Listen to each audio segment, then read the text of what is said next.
Here's to hoping no weird sounds happen in this video. But this is chapter 4 of the social art. And this chapter is called Prosodic Features. It begins with a quote, or a quote from a popular song by Cy Oliver and James Young. It ain't what you say, but the way that you say it. I'm not familiar with that song. Anyways, it ain't what you say, but the way that you say it. In singing, the pitch of the voice rises and falls as the singer follows the melodic line. In fact, for many people, this is the most important part of singing. We often enjoy a song in another language, even if we cannot understand the words. In speech, most people tend to take the opposite view and think of the words as the only important part and the melodic line as mere decoration. Possibly because of the powerful influence of the alphabetic writing system, even linguists have tended to concentrate on the segmental aspects of speech, that is, on the individual sounds. Phonemes, I think that's how you say it, phonemes, words, parts of words, morphemes, and ways of combining them into larger units, syntax. There are, however, other aspects of speech that are as important as, and in many cases may be more crucial than, the sounds and words themselves.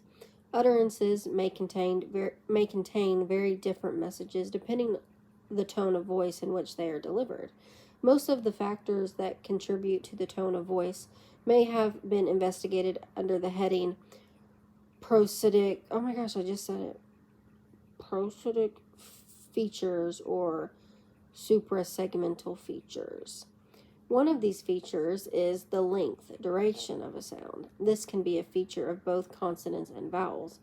It is customary in marking long consonants to double the symbol, for example, TT. But with vowels as colon, a colon is often used to indicate length, for example, I with colon. Though sometimes the vowel is doubled, I. The latter method is usually chosen in tone languages when there may be different tones on each part of the vowel.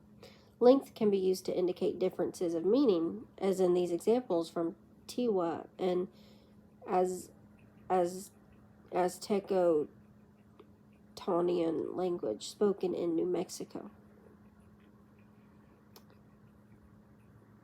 SI 6, SI colon intestine, SU arrow, SU colon wild spinach, TE wagon, TE colon tree. In Italian, double consonants can distinguish words in feto, fate, fato, done, puro, pour, porro, wart. I think you roll the R and double R's in Italian, but I could be wrong. A Portuguese tenor told me about his embarrassment during his opera debut at La Scala by holding on the I sound in su questo cielo, under this sky. What he's saying sounded to the Italians like su questo uccello, under this bird. He said the audience burst out laughing, and the soprano singing with him found it hard to continue. In languages where length is not used to distinguish words, it can be used for expressive purposes, and the singer had transferred this practice from his native Portuguese into Italian, where it is not appropriate. Length is not significant for distinguishing words in English, but in most dialects of English, there is a difference between vowels that can occur in a monosyllable without a following consonant and those that cannot. For example, the vowels in the words are A, all slightly larger than those in B. B, beat, bay, bait, new, nude, go, goad, law, laud, bit, bet, bat, boot, caught.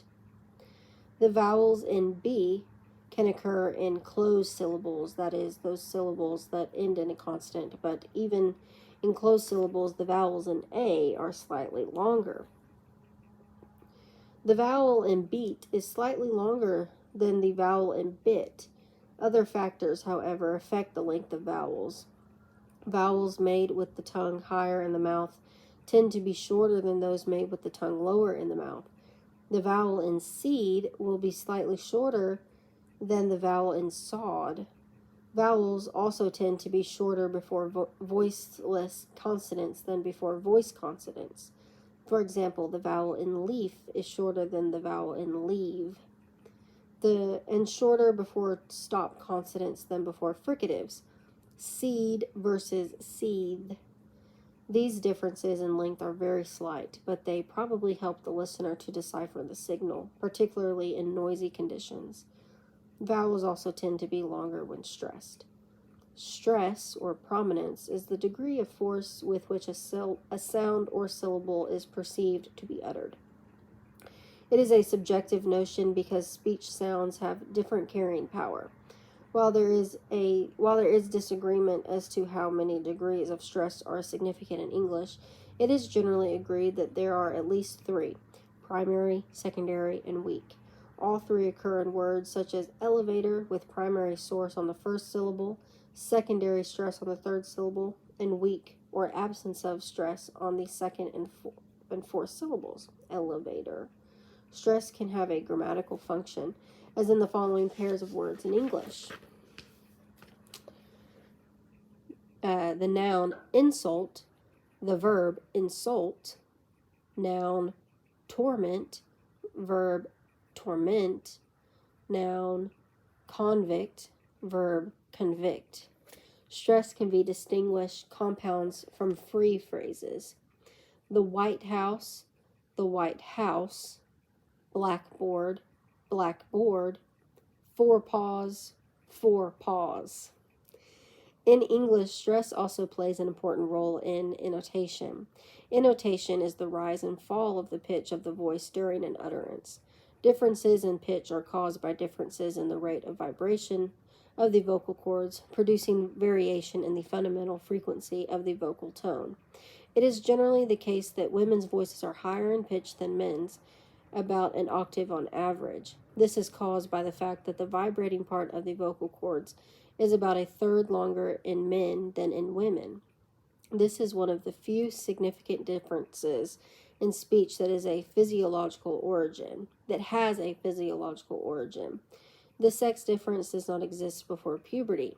It is the lengthening of the vocal cords at puberty that causes boys' voices to break.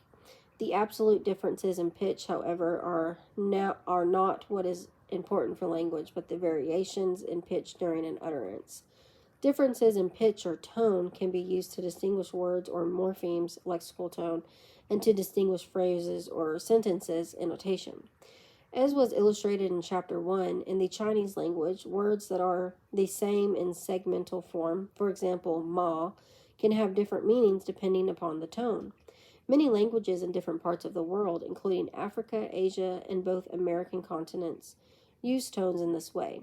Tonal distinctions are not common in Indo-European languages. The use of intonation, however, is widespread.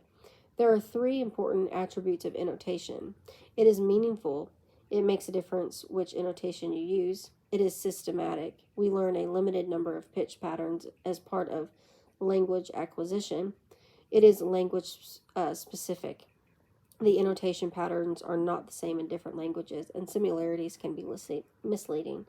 We can usually make allowances for a foreigner's inability to reproduce exactly the sounds of our language, but we may misinterpret mistakes in intonation as signaling a particular attitude. In English, intonation has three functions: grammatical, accentual, and attitudinal. Grammatical differences can be illustrated by the following example. When he approaches, the girls don't pay any attention to him. Printed like this, there is no way to know which of two possible utterances was produced. By punctuation, which is sometimes, but not always, a guide to intonation, we can distinguish two possible versions. When he approaches, the girls don't pay any attention to him. When he approaches, the girls don't pay any attention to him. In A, the pitch of the voice will drop at the end of approaches and jump at the girls.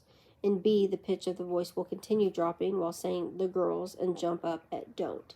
Another example of a rather different kind is John hit Peter and then Harry hit him. In this form, it is not clear whether Harry hit Peter or John, since him could refer to either. However, in speech, there would be no ambiguity. A, John hit Peter and then Harry hit him. B, John hit Peter and then Harry hit him. In A, it is clear that Harry hit Peter, and in B, that he hit John. This is because of a general principle in English that new information is stressed and old information is unstressed. In A, the new information that Harry also hit Peter, and the old information that it was Peter, him, that was hit. In B, the new information is that the person that was hit was John. The same kind of principle can be seen in the following exchange. It would be very odd if Peter said, "My neck hurts," since it is clear that the topic is his neck. It is thus old information and should not receive stress. On the other hand, if John had simply said, "How are you feeling?" Peter might appropriately say, "My neck hurts," because his neck has not been mentioned before and is thus new information. A more amusing example is, "If you think you've got problems, come and see us," in contrast to, "If you think you've got problems, come and see us." These examples all show the interaction between stress and intonation. It is easier to illustrate these than many others because there is no simple way of indicating intonation in the writing system, but stress is not always critical. For example, if someone says, "Would you like coffee or tea?" there is a big difference depending upon whether the pitch of the voice falls or rises on the word tea. If it falls, then you are being offered a choice between coffee and tea. If the pitch of the voice rises on both coffee and tea, then this is a kind of listing intonation in which there be more alternatives to follow. Would you like coffee or tea? Would you like coffee or tea? In which case, if you want a beer or a fizzy drink, you may wait before responding to the question in the hope that more alternatives will follow. Intonation can be used in English for emphasis. It was a very big spider. It was a very big spider. It was a very big spider. It was a very big spider. This kind of emphatic intonation is not possible in many other languages. For example, French, in which most syllables receive the same amount of stress, sometimes the emphasis carries with it other implications. Jack likes fish. John doesn't. Jack likes fish. He doesn't like meat. Jack likes fish. It's not true that he doesn't like it. Intonation is also used to indicate attitude. I can't find one, and I'm cross about it. Falling tone on find.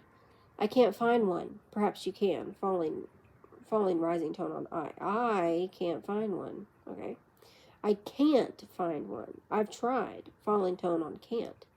I can't find one. Not even one. Falling tone on one. I can't find one. There's one that I can't find. Falling rising tone on one. I can't find one. Are you calling me a liar? Rising from I to end. I can't find one. I can't find one, and I don't care. Rising slightly from find. I can't find one. Very angry, very low throughout. By intonation, we signal how sure, sincere, and serious we are. In conversation, we also use intonation to give turn-taking signals about whether we wish to continue speaking or are willing to have someone else take over, whether we wish to introduce a new topic or continue on the same one, and whether we expect agreement or opposition. We also can express politeness or rudeness, interest or boredom, sympathy or revulsion through intonation. In fact, intonation is probably the first aspect of language children and dogs learn to respond to, and this may explain why it continues to play such an important role in the communication of emotion. The end.